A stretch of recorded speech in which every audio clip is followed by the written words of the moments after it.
В Индии из-за приема сиропа от кашля Колдриф погибли 20 детей. Еще 5 находятся в критическом состоянии. По данным регионального Минздрава, сироп от кашля привел к острой почечной недостаточности из-за высокого содержания в нем диэтиленгликоля. Подробнее расскажет моя коллега Татьяна Панова. Житель Индии Пракаш несколько дней назад потерял ребенка. Его сыну было всего 7 лет. Сначала у мальчика поднялась высокая температура. Тогда отец отвез его в больницу, где ему прописали сироп от кашля Колдриф. Но с болезнью он справиться так и не смог, а напротив, еще сильнее ударил по и без того ослабленному организму.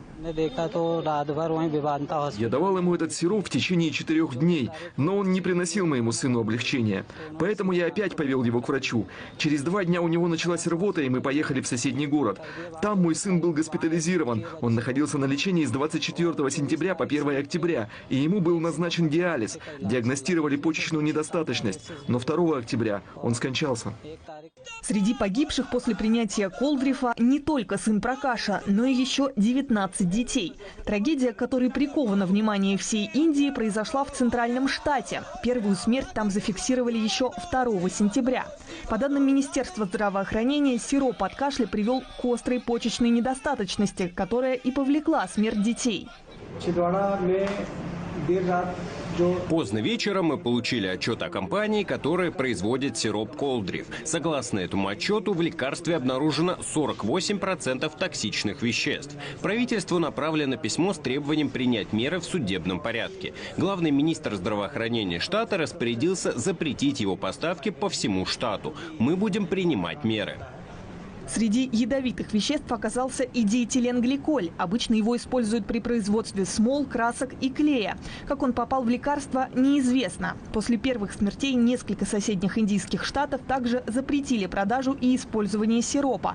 А Управление по контролю за стандартами лекарственных средств рекомендовало аннулировать лицензию на его выпуск.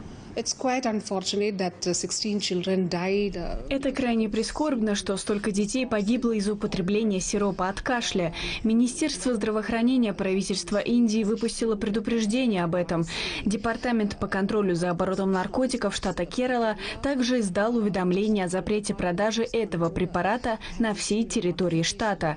Этот препарат не входит в наш список основных лекарственных средств. Мы также гарантируем, что он не будет продаваться в других частных больницах и аптеках. Власти южного штата Тамилнад уже закрыли предприятие, которое занималось производством токсичного лекарства. Там при обыске нашли незарегистрированные контейнеры с диэтиленгликолем. Руководство компании задержано. Ему предъявили обвинение